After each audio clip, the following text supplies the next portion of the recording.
हमेशा से दलित नेताओं का अपमान करने का काम कांग्रेस पार्टी ने किया। चाहे डॉक्टर अशोक तंवर हो, चाहे बहन कुमारी सैलजा हो, सबका अपमान कांग्रेस ने किया है।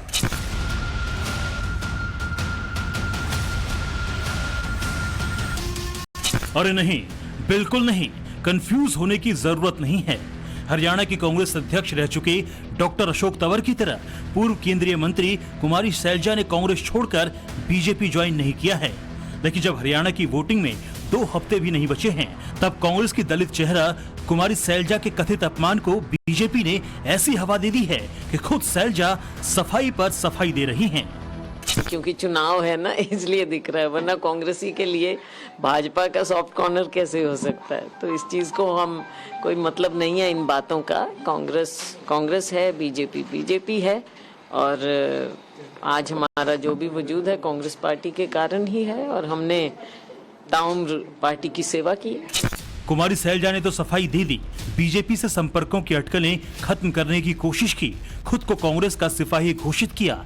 लेकिन ऐन चुनाव के मौके पर हरियाणा में भूपेंद्र सिंह हुड्डा बनाम कुमारी सैलजा का ये बुलबुला इतना बड़ा है कि ना फूटे तो कांग्रेस को खतरा, फूट जाए तो कांग्रेस को खतरा। एक और पूर्व मुख्यमंत्री भूपेंद्र सिंह हुड्डा और उनके सांसद बेटे दीपेंद्र हुड्डा हरियाणा का चप्पा चप्पा घूम रहे हैं। आ रही है कांग्रेस, जा रही है बीजेपी का सुर हरियाणा को सुना रहे हैं। तो दूसरी ओर कुमारी सैलजा का पिछले हफ्ते अचानक चुनाव प्रचार से ब्रेक ले लेना हर किसी को हैरान कर गया। यहां तक कि 18 सितंबर को कांग्रेस अध्यक्ष मल्लिकार्जुन खड़गे ने जब हरियाणा के लिए कांग्रेस का घोषणा पत्र जारी किया, तब भी कुमारी सैलजा नदारद थीं। 18 सितंबर को कांग्रेस की 7 गारंटियां गिनाने के लिए भूपेंद्र सिंह हुड्डा तो दिल्ली आए, लेकिन सैलजा नहीं आई। कांग्रेस कुमारी सैलजा की नाराजगी को दूर करने की कोशिश करती, उससे पहले बीजेपी एक्शन में आ गई। कांग्रेस का डैमेज कंट्रोल बटन दबता तो उससे पहले कुमारी सैलजा को बीजेपी में शामिल होने का खुला ऑफर आ गया। हालात ऐसे हो गए कि खुद मल्लिकार्जुन खड़गे को कहना पड़ा कि बीजेपी अपना घर संभाले, कांग्रेस खुद का देख लेगी। हमारा पार्टी क्या करना, कैसा करना कांग्रेस जानती है, वो बीजेपी वालों का क्या इसमें काम है? देखो, अपना घर, मैं पहले बोला, अपना घर पहले संभालने दो। और यहाँ पर जो है हमारी हाईकमांड है, सारे लोग हैं, वो संभालेंगे। और जो सैलजा की बात आप लोग कर रहे हैं, वो हमारे पार्टी की वरिष्ठ नेता है, वो पार्टी के लिए काम करेगी। वो पार्टी में पूरा ध्यान लगाकर पहले से भी की है, आज भी करेगी। इस बयान के अगले दिन यानी रविवार को मल्लिकार्जुन खड़गे ने कुमारी सैलजा को बुलाकर उनकी पूरी बातें सुनी। लेकिन कांग्रेस की इस खटपट को बीजेपी अभी भी खत्म हुआ नहीं मान रही है। अगर सोमवार को अमित शाह ने रैली में दलित फैक्टर के नाम पर सैलजा का घाव कुरेदा, तो रविवार को केंद्रीय मंत्री और लगभग 10 साल तक हरियाणा के मुख्यमंत्री रहे मनोहर लाल खट्टर साफ साफ संकेत दे रहे थे कि सैलजा के लिए बीजेपी का दरवाजा अभी खुला हुआ है। है कि भी कुमारी सैलजा कब भाजपा ज्वाइन कर रही है? देखिए, ये तो सैलजा से पूछना पड़ेगा, मैं नहीं बता सकता। लेकिन उनके जिस प्रकार से व्यवहार की बातें सुनी हैं, कांग्रेस ने जैसा उनके ऊपर व्यवहार किया है, कोई भी जो यानी खुददार व्यक्ति होगा, जो सम्मान अपना रखता होगा, वो जरूर सोचेगा कि मुझे मेरा अगला स्टेप क्या होगा। कुमारी सैलजा को लेकर बीजेपी का ये सॉफ्ट कॉर्नर एक तीर से 2 निशाने लगा रहा है। कुमारी सैलजा एक और ऐसा दलित चेहरा है जिनकी पकड़ हरियाणा के कई विधानसभा क्षेत्रों में है, तो दूसरी ओर शुरू से इन्हें हरियाणा की पॉलिटिक्स में भूपेंद्र सिंह हुड्डा के विरोधी कैंप का माना जाता रहा है। ये बात वो खुलकर स्वीकार भी करती हैं, लेकिन पानी सर के ऊपर क्यों गया, इसकी वजह जान लीजिए। दरअसल अब के चुनाव में कांग्रेस नेतृत्व ने भूपेंद्र सिंह हुड्डा को न सिर्फ कांग्रेस के कैंपेन में लीड करने की खुली छूट दी, बल्कि भूपेंद्र सिंह हुड्डा के असहमत होने की वजह से हरियाणा में आम आदमी पार्टी से गठबंधन को ठुकरा दिया। और तो और कुमारी सैलजा को पार्टी ने विधानसभा चुनाव का टिकट तक नहीं दिया, तो ये बात उन्हें बेहद नागवार गुजरी। इन्हीं हालातों में सामने आया कुमारी सैलजा का कांग्रेस के कैंपेन से बाइकआउट वाला दाव। कहेंगे, लेकिन हाँ, कुछ उम्मीदें थी और कई चीज़ों में निराशा तो हुई है, ये मैं ऐसे कैसे कह दूँ, आई एम ह्यूमन। तो निराशा जहाँ हुई वो हुई, लेकिन इन मुद्दों को पार्टी के अंदर हमने सही फोरम पर डिस्कस किया गया और किया जा रहा है। आपके समर्थित जो लोग थे या जो आपके साथ जुड़े हुए थे, वैसे लोगों 9 से 10 टिकटें आपके कहने पर दी गई। हालांकि जहां दी गई कहा जा रहा है कि वहां निर्दलीय उम्मीदवार भी कांग्रेस के ही किसी नेता के इशारे पर लड़ाए जा रहे हैं। ये तमाम चीजें भी आप लीडरशिप के सामने रखना चाहते हैं? तो लीडरशिप को भी विश्लेषण करना पड़ेगा इन चीजों का। हरियाणा में 10 साल सरकार में रहने के बाद बीजेपी को एंटी इनकम्बेंसी फैक्टर का सामना करना पड़ रहा है। चुनाव के कुछ महीनों पहले मनोहर लाल की जगह नायब सिंह सैनी को मुख्यमंत्री बनाना इसी एंटी इनकम्बेंसी को कम करने की एक कोशिश थी। बिजली, सड़क, पानी के मुद्दों को भी जनता टटोल रही है। भारतीय जनता पार्टी का 2 बार पहले भी शासन संभालने के बाद एंटी इनकम्बेंसी को पनपने नहीं देना या उसको पनपने से रोकने में तमाम युक्तियां लगाकर कामयाब हो जाना, ये सब बातें हैं। क्या है वो भी हम समझने की कोशिश करेंगे। अब ये है एक ड्राई फ्रूट की दुकान, इसमें तमाम तरह की, मुझे लगता है ये किराने की दुकान है। नमस्कार, कैसे हैं आप? मैं टाइम्स नाउ नवभारत से हूं और इलेक्शन का मूड टटोलने के लिए निकला हुआ हूं। क्या बयार बह रही है इस बार हरियाणा में? अभी तो कुछ नहीं कह सकते। कुछ समझ में तो आता होगा, आप इतने बड़े खुद हैं, आप मार्केट में बैठे हुए हैं, हर तरह के लोगों से आपकी बात होती होगी। मिला जुला रुख है जी। मिला जुला रुख है। ज्यादा क्या है, स्थानीय मुद्दे चल रहे हैं? मुद्दे क्या हैं जो लोगों के दिमाग में?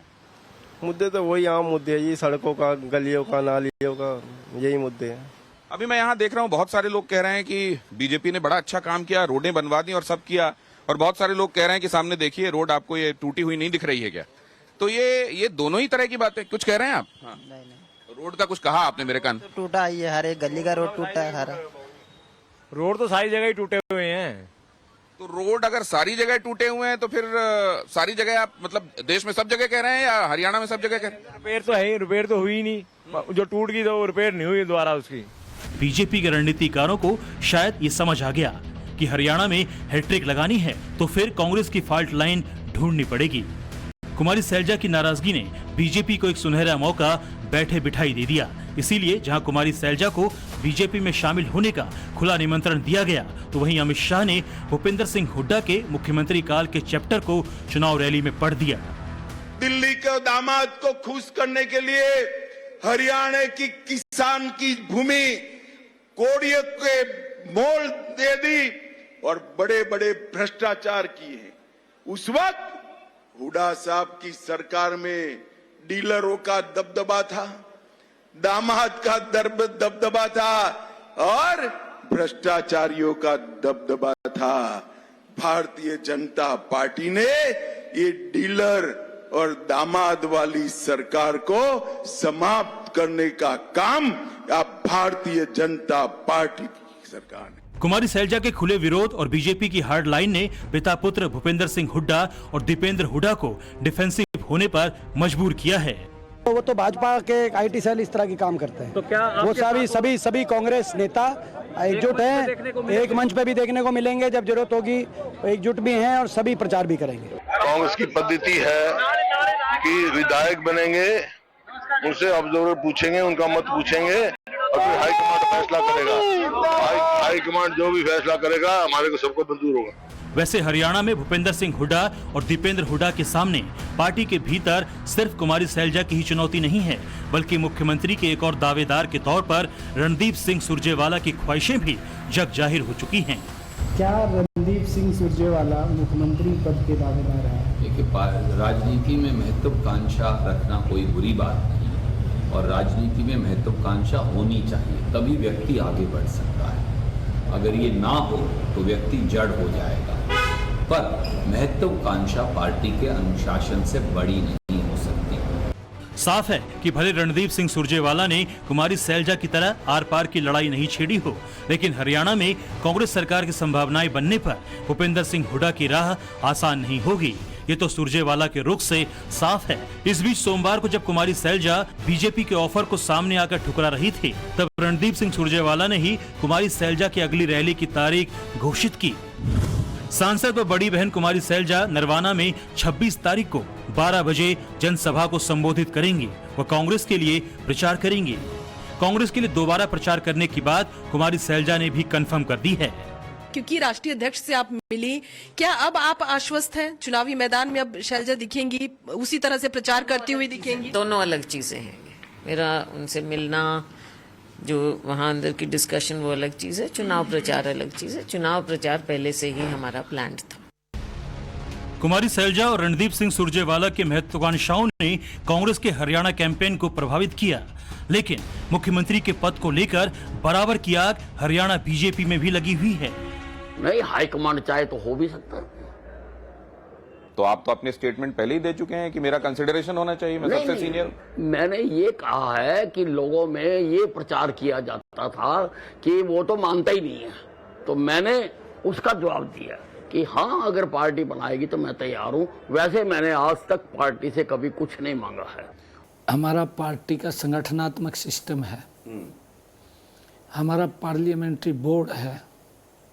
पार्लियामेंट्री बोर्ड तय करता है कौन मुख्यमंत्री बनेगा, कौन नहीं बनेगा, किसके नेतृत्व में चुनाव लड़ेंगे, परंतु ये भारतीय जनता पार्टी में ही संभव है।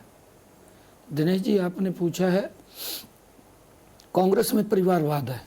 हरियाणा में मुख्यमंत्री के सवाल पर बीजेपी इतनी आश्वस्त दिखती है क्योंकि नरेंद्र मोदी का फैसला आखिरी और सर्वमान्य होता है। हरियाणा को लेकर बीजेपी नेतृत्व किसी दुविधा में भी नहीं है। बीजेपी की ओर से नायब सिंह सैनी के नेतृत्व में तीसरी बार हरियाणा में सरकार बनाने का ऐलान किया जा चुका है। तो उधर कांग्रेस में कुमारी सैलजा भले अभी मान गई हों, लेकिन भूपेंद्र सिंह हुड्डा को लेकर वो बिल्कुल नरम नहीं पड़ी हैं। कुमारी सैलजा को लेकर कांग्रेस का संकट कैसा है, इसे सिर्फ ऐसे समझें कि सैलजा की नाराजगी की अटकलों को झूठा बताने के लिए कांग्रेस के कुछ प्रवक्ताओं ने सैलजा और भूपेंद्र सिंह हुड्डा की मुलाकात की तस्वीर पोस्ट की, लेकिन सोशल मीडिया ने ही बता दिया कि वो तस्वीर 5 साल पुरानी है। Bureau report, times now, Navbharat. कट्टरपंथी भगोड़ा